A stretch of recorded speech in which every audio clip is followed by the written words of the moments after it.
Bonjour à tous, ravi de vous retrouver dans Smart Job, votre rendez-vous emploi RH Management, débat, analyse, expertise et vos rubriques habituelles évidemment. Bien dans son job, on s'intéresse à un sujet dont on a peu parlé dans Smart Job, les conditions d'exercice des profs, des enseignants en éducation prioritaire, avec une étude qui est passionnante, qui montre justement leur engagement.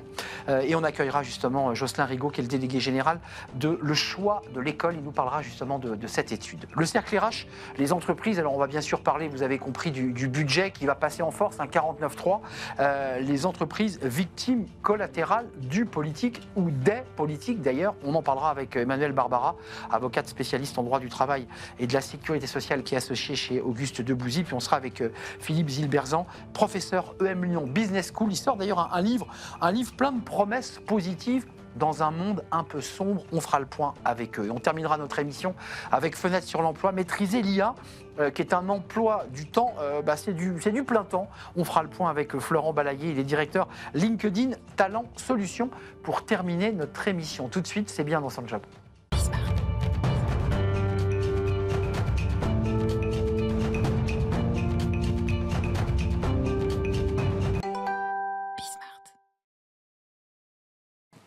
Bien dans son job pour parler des conditions et approfondir la manière dont travaillent les professeurs en zone d'éducation prioritaire. Et pour en parler, j'accueille Jocelyn Rigaud. Bonjour Jocelyn. Bonjour. Très heureux de vous accueillir, délégué général de Le Choix de l'école.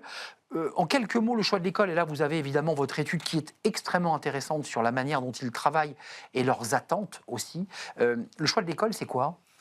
Alors, le choix de l'école, bonjour déjà et merci de votre accueil, merci de nous inviter. Le choix de l'école, c'est une association loi 1901, nous existons depuis 11 ans et depuis 11 ans, nous avons accompagné plus de 500 enseignants vers les métiers, enfin 500 professionnels plutôt, vers les métiers de l'enseignement en réseau d'éducation prioritaire. Donc le choix de l'école sélectionne des profils que l'éducation nationale n'arrive peut-être pas à toucher et nous les accompagnons pendant 2 ans à hauteur de 400 heures d'accompagnement et de formation, de travail sur la cohésion entre enseignants dans leur métier d'enseignant en primaire, en collège et en lycée professionnel. Moi qui suis un boomer, à l'époque on appelait ça l'IUFM, c'est la formation des instituteurs, des enseignants.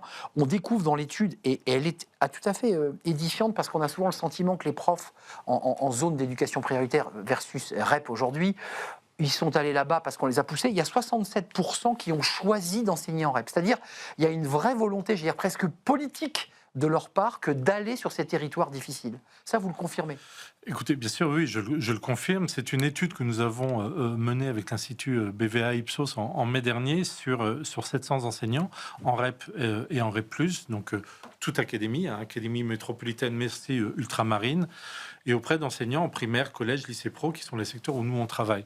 C'est probablement le chiffre qui nous a le plus surpris. En effet, on entend beaucoup dans les médias mainstream, dans les médias du quotidien, que ces pauvres enseignants sont en REP parce qu'ils sont jeunes, c'est leurs premières années et on les force à aller là-bas. Non, en fait, on a en effet quasiment 70% qui ont fait le choix de se rendre dans ces zones.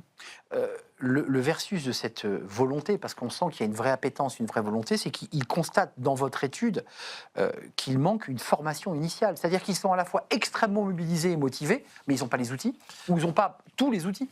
Alors, ils n'ont pas les outils, c'est aussi pour ça que le choix de l'école existe. C'est-à-dire que la manière dont le choix de l'école se positionne, c'est que nous, on se positionne un peu comme un laboratoire d'innovation auprès de l'éducation nationale. On a l'agilité d'une petite structure qui peut nous permettre de tester des choses et ensuite d'aller voir nos partenaires académiques.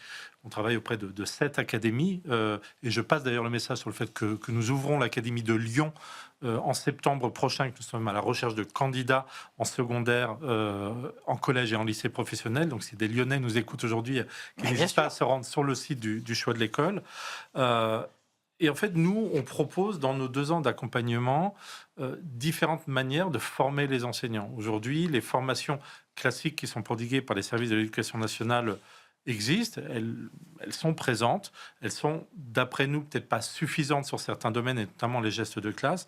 Oui. Et puis, ce qui est ressorti dans notre étude, c'est qu'en effet, 69% des enseignants nous ont dit ne pas être suffisamment préparés à la gestion des élèves à besoins particuliers. Ou encore 74% qui se disent que l'éducation prioritaire n'a pas été suffisamment mise en avant dans leur formation initiale. Et on voit bien avec une spécificité des de ces zones particulières de REP où il faut peut-être avoir une qualité d'attention, d'assertivité un peu différente. En revanche, et là aussi c'est très édifiant, les personnes interrogées, donc c'est ces professeurs, à 90%, sont satisfaits, disent-ils, de leur relation avec les élèves et qui est leur premier moteur d'engagement. Là aussi, ça vient s'entrechoquer avec les médias mainstream. C'est-à-dire, on a l'impression que c'est une absolue horreur, ces établissements. Pas du tout. Enfin, ces profs sont contents de la relation qu'ils ont avec leurs élèves. Oui, je pense que c'est important de le souligner. C'est-à-dire, là encore, on est beaucoup dans la caricature, souvent, de la REP ou de la REP+, ou du QPV, donc quartier prioritaire de la ville, où sont situés certains lycées où nous travaillons. Tous les élèves ne sont pas des monstres, ne sont pas des sauvages. Des délinquants. Des délinquants. Arrêtons avec cette caricature. Et c'est là que le choix de l'école agit aussi comme un acteur de lutte contre ces déterminismes sociaux, contre ces images toutes faites. Stigmatisante. Et donc, il faut arrêter cette stigmatisation. Et en effet, 90% sont satisfaits de la relation avec leurs élèves. Et puis, plus de 85%, quasiment 90% aussi, sont satisfaits de la relation avec leurs collègues. Oui, la relation, parce qu'il y a un gros travail de groupe aussi qui se fait, même de travaux de transversalité pédagogique. Quand même, vraiment, ce que vous faites est absolument incroyable, parce qu'accompagner ces profs, on a le sentiment que vous ressemblez un peu au Resto du Cœur, vous savez, versus la petite structure qui part de rien et qui dit mais nous on va révolutionner le système, à côté d'un mastodonte qui est l'État et en l'occurrence l'éducation nationale. Pour vous n'avez pas ce sentiment-là?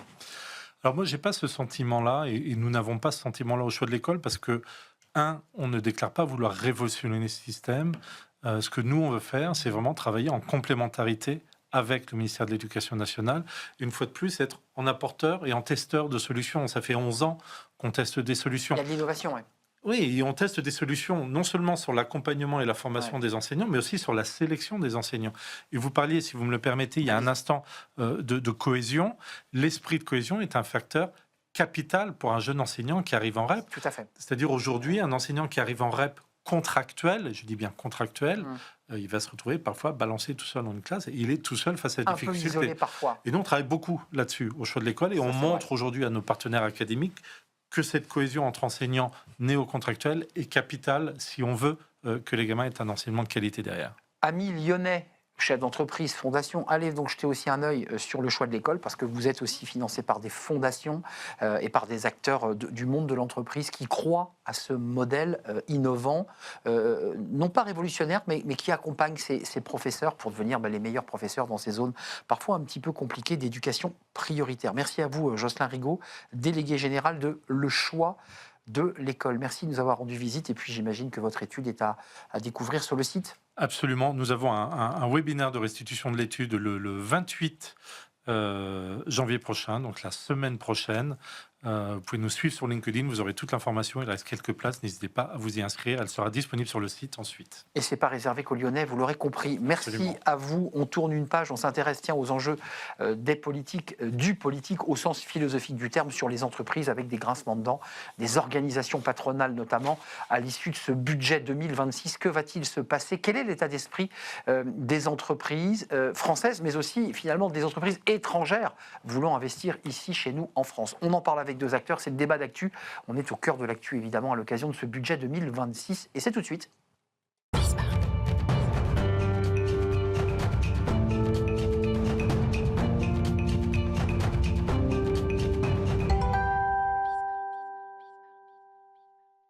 Le cercle RH pour débattre, le débat d'actu. Alors, on a choisi un thème qui, évidemment, est au cœur de l'actualité parce que c'est la relation des entreprises avec leur environnement. Et l'environnement, vous l'aurez compris, est politique. Budget 2026, passage en force avec un 49.3. Rappelons que le Premier ministre avait juré la main sur le cœur que tout se ferait dans la négociation, dans la douceur et la souplesse pour aboutir à un 49.3 qui semble, et on va en parler, déplaire aux entreprises, alors qu'elles soient petites, moyennes, intermédiaires ou très grandes. Ce budget ne passe pas et semble et risque d'avoir des impacts sur notre économie réelle. Emmanuelle Barbara, ravi de vous accueillir, c'est un vrai plaisir de vous retrouver. Avocate spécialiste en droit du travail et de la sécurité sociale parmi vos expertises, vous êtes associé senior chez Auguste Debouzy et on parlera, j'en suis sûr, des clients français, mais aussi étrangers, qui observent ce manège et qui peut-être aujourd'hui ont des hésitations à venir s'installer chez nous en France. Philippe Zilberzan, ravi de vous accueillir, ravi de vous retrouver, vous aussi, professeur EM Lyon Business School, et un livre plein de promesses, et avec un titre qui est très beau, Tracer sa voie dans l'incertitude, qui est un peu aussi la réalité de beaucoup de dirigeants aujourd'hui. Les 8 règles de votre création ultime, Diathéno. Je commence par vous, puisque vous observez, vous écrivez beaucoup sur les réseaux sociaux, dans des tribunes.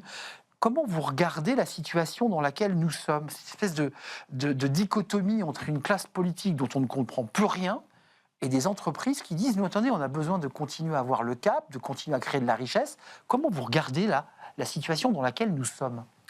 Alors du point de vue des entreprises, effectivement, c'est très difficile puisque normalement l'État doit autant que possible offrir un certain cadre pour réduire l'incertitude. Et là, depuis quelques mois, quelques années, c'est le contraire. C'est-à-dire que l'État devient un facteur d'incertitude. Alors, il y a des tas de raisons historiques, mais effectivement, ça rajoute à l'incertitude naturelle du monde qui était déjà très forte, et donc, effectivement, qui complique considérablement la tâche. Alors, pas juste des grandes entreprises, mais c'est encore plus difficile pour les petites entreprises qui peuvent encore moins amortir ce type de choc et qui sont soumis à des allers-retours et effectivement beaucoup d'incertitudes. On n'est pas une émission politique, Emmanuel Barbara, mais il faut quand même resituer les enjeux, c'est-à-dire qu'il y a eu une négociation, un deal que tout le monde a observé, mezzo voce, dans les coulisses de Matignon, entre les socialistes qui ont réussi à avoir un certain nombre d'acquis sociaux, comme ils le disent, qui fait qu'aujourd'hui, ce budget ne sera pas censuré par les socialistes. In fine, on a Patrick Martin qui dit qu'il s'alarme d'une France de jeunes sans emploi, sans formation, ni études, 1,4 million, tout en pointant les effets négatifs. C'est un exemple de la suppression, de la limitation, de l'alternance. Comment vous regardez le monde dans lequel nous vivons, là, ici en France, et je dirais la France dans le monde? Je crois qu'il y a 3 séries d'observations rapides qu'il faut faire lorsqu'on ne fait pas de la politique. C'est pas mon métier, mais nécessairement, quand on fait mon métier, on en fait. De la même façon premier argument, que les organisations patronales, au premier chef desquelles le MEDEF, Vitupère, à juste titre, il fait en quelque sorte son boulot pour aller expliquer que l'environnement qu'on leur a mitonné cette année pour une seconde année aux entreprises, aux plus grandes, mais pas uniquement, est susceptible de créer des effets néfastes sur l'économie. Donc, il a beau dire qu'il ne fait pas de politique, mais il en fait nécessairement. Et d'ailleurs, l'entreprise est un objet politique. Le second argument qui me vient à l'esprit à ce stade, c'est que dans le fond, comment dirais-je, ce budget bric-à-brac, Frankenstein, peu importe la terminologie qu'on lui a trouvée, fait de briquet de broc, mais aussi effectivement d'une inflexion donnée aux socialistes pour éviter la censure, traduit dans le fond la question qu'il nous faudra un jour régler, qui est la manière dont on gère ou dont on modifie notre modèle social. Parce que dans le fond, c'est l'illustration là pour le coup, d'un penchant côté social, dépenses sociales, etc. Et donc moins regardant sur les économies et sur qui paye, enfin plutôt ceux qui sont riches. Avec un déficit à 5%, donc on y reviendra. Par surcroît, qui est quand même un détail de l'histoire. Mais il n'empêche que le sous-jacent, c'est quand même le point de savoir vers où et vers quoi notre modèle social va tendre, puisqu'il est là adossé manifestement à, en quelque sorte, une approche assez ancien régime quand même. Mais c'est intéressant de voir que cette conversation devra s'illustrer. Et enfin, troisième point, c'est l'argument côté entreprise, c'est qu'elles doivent en quelque sorte faire avec, et j'observe avec intérêt votre titre, qui est en effet tout entier, enfin qui décrit tout entier le programme. C'est la matrice. Il va falloir gérer dans l'incertitude. Et elles le font déjà en quelque sorte. Mais ça, c'est tout l'enjeu de notre conversation. Non, je m'autorise à penser qu'elles le font déjà depuis longtemps, mais que ça va être encore plus compliqué et encore plus brumeux. La brume est encore plus épaisse. Aujourd'hui, c'est quoi l'enjeu pour les entreprises? C'est de se dépluguer doucement du politique, parce qu'on voit beaucoup d'entrepreneurs aujourd'hui, soit ils hurlent, ils sont en colère, ou d'autres qui disent, mais après tout, on n'a plus besoin du politique, on continue, nous, à développer notre valeur, à s'occuper de nos salariés, à créer à l'intérieur de nos entreprises une forme de micro-modèle social de bien-être, et qu'après tout, le politique peut continuer à dériver comme une sorte de plaque comme ça qui partit. Est-ce que vous avez ce sentiment-là?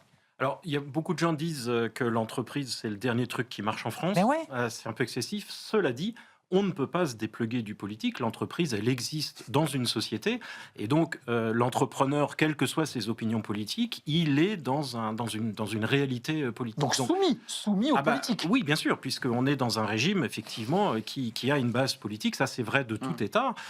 Donc, on ne peut pas juste dire, je ne comprends plus rien à la politique, ça n'a plus de sens, donc je ne m'en occupe plus. Elle s'occupera de vous de toute façon. Ça, c'est bien vrai. Donc, il y a un problème à résoudre. Et effectivement, on voit bien, alors c'est pas de moi, je crois que c'était Gramsci qui avait dit ça. Exactement, c'est Gramsci. Et donc, on ne peut pas y échapper. Donc, on voit bien que là, ces rafistolages se font. Alors, je crois qu'il y a un chef d'entreprise qui disait récemment, pour maintenir ce qui ne marche pas, on sacrifie ce qui marche. C'est aussi l'enjeu, mais on ne peut pas s'en affranchir. Donc, ça veut dire que ces questions-là devront être réglées. Alors, je précise quand même que dans le rafistolage et dans la communication gouvernementale, parce qu'il faut quand même préciser qu'il y a tout ça, il y a un emballage, il y avait 440 entreprises qui allaient être victimes de cette surtaxe. Et le Premier ministre explique, je vous le soumets, Emmanuel Barbara, qu'on ne touchera qu'à 300 entreprises et qu'on ne touchera pas aux ETI.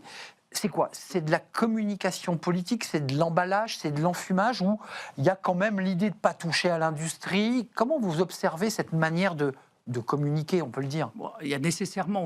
on voit bien que là, c'est les effets d'une communication qu'on a voulu rendre la plus acceptable possible, en faisant valoir que l'on sauve, en quelque sorte, de cette surtaxe qui devait être... 140 entreprises, donc. Réduite. Enfin, bref, on les sauve. On sauve ces ETI. Mais comme le faisait immédiatement valoir le MEDEF et d'autres chefs d'entreprise, c'est que cela a néanmoins un impact, puisque les grandes entreprises sont quand même des animatrices, si je puis dire, sur le terrain, et que les budgets dont on voit qu'ils sont resserrés année après année, tous les budgets, sous-traitance et autres investissements, il y a des incidences qui sont manifestes. Donc évidemment, ça ne frappe pas de plein fouet, en effet, l'ETI, bravo. Et ça, j'allais dire, tant mieux, il ne faut quand même pas non plus... faut pas être encore plus pessimiste que ça ne l'est. On a sauvé 100 entreprises. 140. Je retire le lien, le cordon ombilical naturel du politique sur l'entreprise. Elle vote les lois, elle décide de la fiscalité, bien sûr.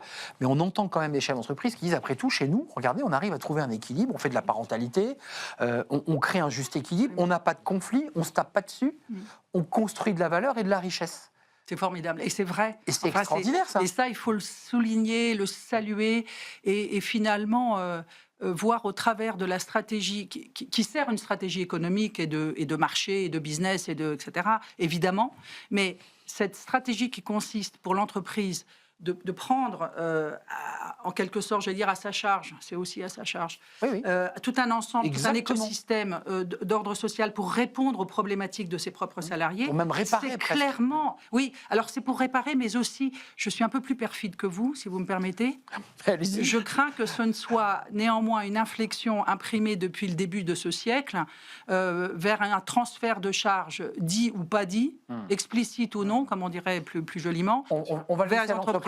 Donc, on est en train de voir l'entreprise-providence surgir avec ses petits pieds, placée aussi sous les foudres d'une institution judiciaire qui peut également, de son côté, trouver matière à expliquer qu'il vaut mieux faire ainsi. Mais ce que dit Patrick Martin sur les 1,4 million de jeunes, les NEET, pour ce mot impropre, c'est pointer du doigt un modèle social onéreux qui ne répond pas à l'accueil de ces jeunes qui se retrouvent sans diplôme, sans scolarité et qui a un coût social colossal. C'est ce que dit le patron du MEDEF. Il dit, après tout, si le modèle social était aussi puissant, il réglerait ce problème. Visiblement, non.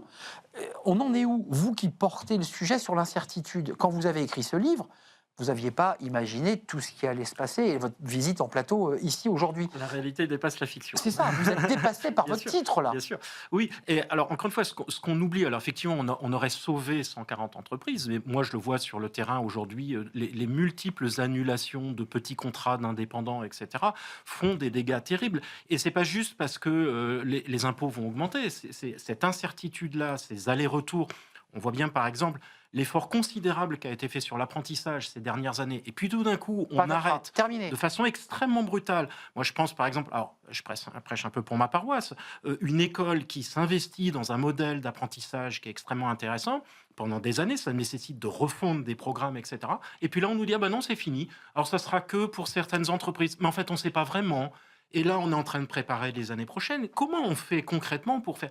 Et ça, c'est une multitude de conséquences qui sont pas forcément très visibles là maintenant et pas de façon massive. C'est à bas bruit. Mais c'est à bas bruit, mais c'est un impact considérable. Mais sur le plan international, parce que vous êtes une experte des questions françaises, mais vous avez des clients internationaux qui viennent vous interroger, qui vous posent des questions sur notre modèle, qui s'interrogent sur le droit social, enfin tous les sujets.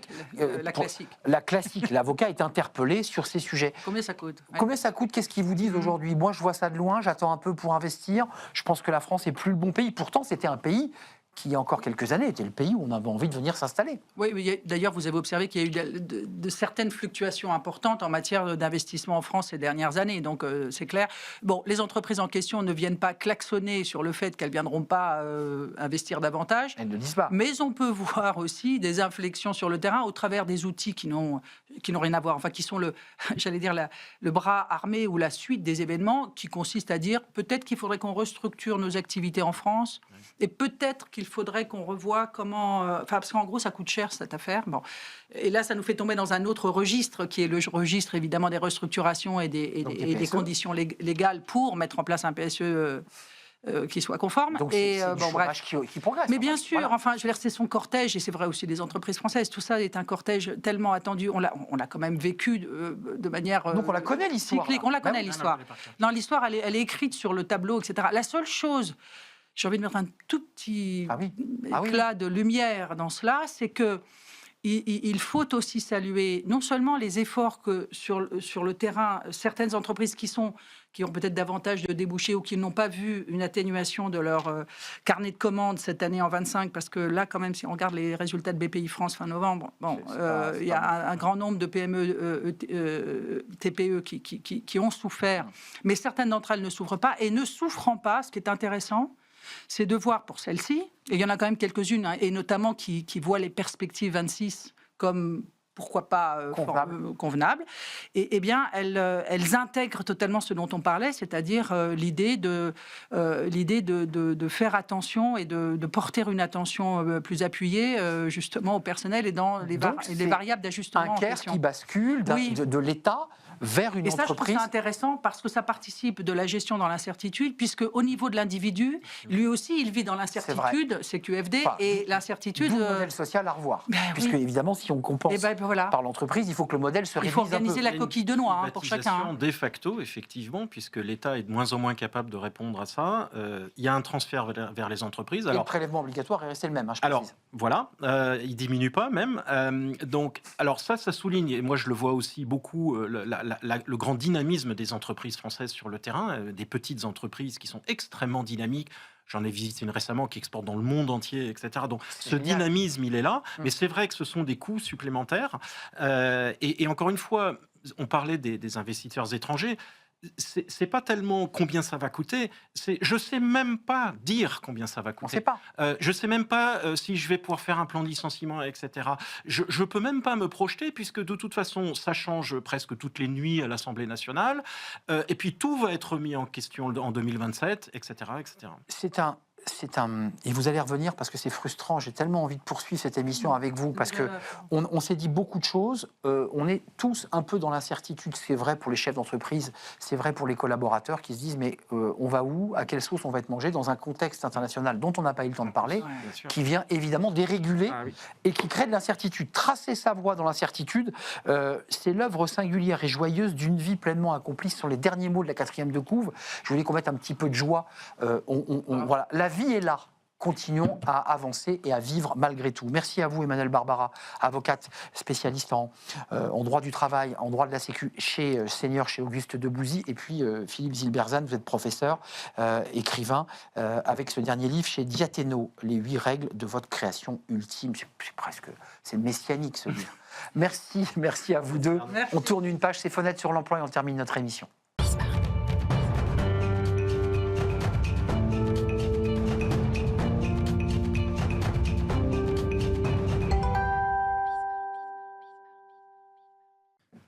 Fenêtre sur l'emploi pour terminer notre émission. Tiens, ça faisait longtemps qu'on n'avait pas parlé de l'IA et pourtant l'IA est partout. Dans votre quotidien, vous l'utilisez ou essayez de vous former parce que c'est un autre sujet qui est important. Et on en parle avec Florent Balayé. Vous êtes directeur LinkedIn Talent Solutions. Alors on m'a repris à plusieurs reprises, notamment Nicolas Juchat. On prononce comment? LinkedIn. Alors, vous pouvez remplacer le D par un T. LinkedIn. LinkedIn. Donc ça y est, maintenant je suis dans le... Vous avez décidé à travers une étude qui est sortie il y a quelques semaines maintenant sur le... alors vous êtes le plus grand réseau social du monde, réseau professionnel, du recrutement. Près de la moitié, 44% des professionnels interrogés en France déclarent que l'apprentissage de l'intelligence artificielle équivaut pour eux à un deuxième emploi. Qu'est-ce qu'ils veulent dire ça? C'est trop complexe, ils ont du mal à se former, ils ne comprennent pas?